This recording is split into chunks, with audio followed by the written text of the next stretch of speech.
Assalamualaikum warahmatullahi wabarakatuh. Perkenalkan, nama saya Dia Ayu Septianingsih.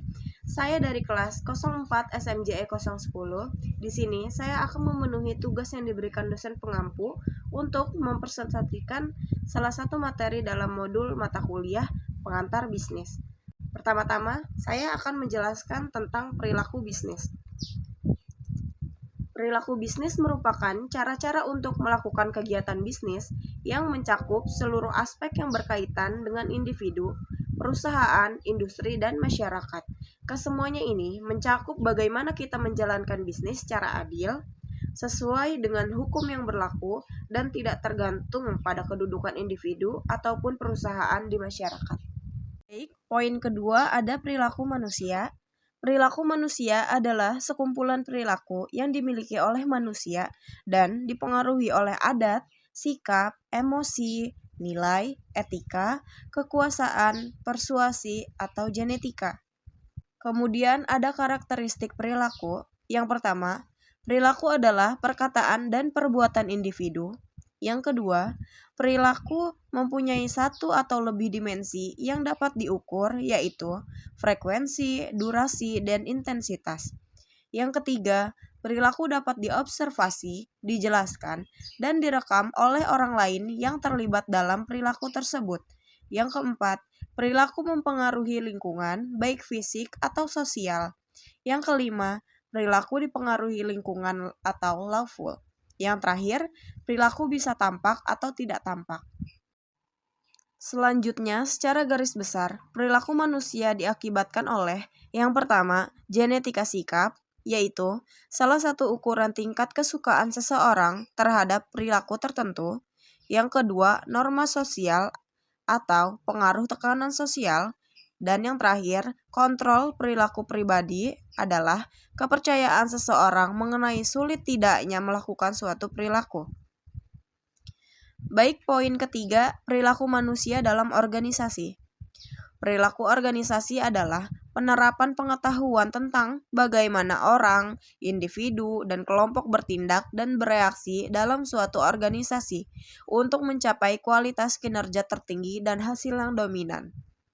Perilaku organisasi mempelajari pengaruh dan dampak yang dimiliki individu, kelompok, dan struktur organisasi terhadap perilaku di dalam organisasi untuk tujuan meningkatkan efektivitas organisasi. Berikut ada faktor yang mempengaruhi perilaku organisasi. Yang pertama, peningkatan produktivitas. Yang kedua, pengurangan kemangkiran atau tindakan tidak masuk kerja tanpa alasan. Sebab kemangkiran yang tinggi dapat berdampak langsung pada keefektifan dan efisiensi organisasi. Yang ketiga, penurunan turnover atau aktivitas pengunduran diri karyawan baik secara sukarela maupun karena kehendak pihak lain. Yang keempat, peningkatan kepuasan kerja. Poin selanjutnya ada tantangan dan peluang bisnis. Bisnis berkembang karena kebutuhan dan keinginan manusia yang tidak terbatas dan sumber daya yang terbatas. Oleh karena itu, terciptalah peluang-peluang yang dimanfaatkan oleh beberapa individu yang pada akhirnya menciptakan suatu proses transaksi. Berikut ada faktor yang mempengaruhi keputusan bisnis. Faktor utamanya adalah lingkungan, baik internal maupun eksternal. Lingkungan internal terdiri dari karyawan, manajemen, pemegang saham, modal dan peralatan fisik, juga informasi. Lingkungan eksternal terdiri dari lingkungan eksternal khusus dan lingkungan eksternal umum. Lingkungan eksternal khusus terdiri dari konsumen, pemasok, kreditur, dan pesaing. Lingkungan eksternal umum terdiri dari kondisi ekonomi, kondisi hukum dan politik, kondisi sosial dan budaya, kondisi demografis, teknologi, informasi, globalisasi. Selanjutnya ada tantangan dalam menjalankan bisnis. Tantangan tersebut ada 6. Yang pertama, kesigapan yang kurang. Yang kedua, tidak ada penyesuaian digitalisasi bisnis. Yang ketiga, manajemen dan SDM yang kurang profesional. Yang keempat, perlakuan masyarakat yang beragam. Yang kelima, minimnya strategi digital marketing. Yang keenam, keterbatasan modal dan perputaran yang tidak terukur. Selanjutnya ada peluang bisnis. Cara menemukan peluang bisnis pertama, mulai dari diri sendiri. Yang kedua, lihat fenomena dan masalah saat ini. Yang ketiga, pilih bidang usaha yang sesuai. Yang keempat, temukan nilai lebih dari peluang tersebut. Yang kelima, riset dan lakukan penelitian. Yang keenam, carilah partner yang tepat.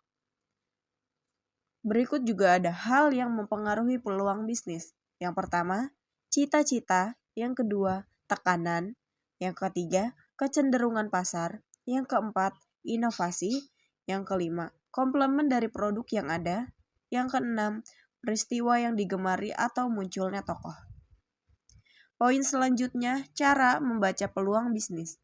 Yang pertama, tanyakan pada diri Anda, keterampilan apa yang Anda miliki. Yang kedua, pikirkan apa yang lagi tren saat ini. Yang ketiga, ciptakan produk atau jasa baru. Yang keempat, tambahkan nilai produk yang sudah ada. Yang kelima, penelitian pasar. Sekian presentasi yang saya buat. Untuk salah dan kurangnya mohon dimaafkan. Saya ucapkan terima kasih untuk perhatiannya.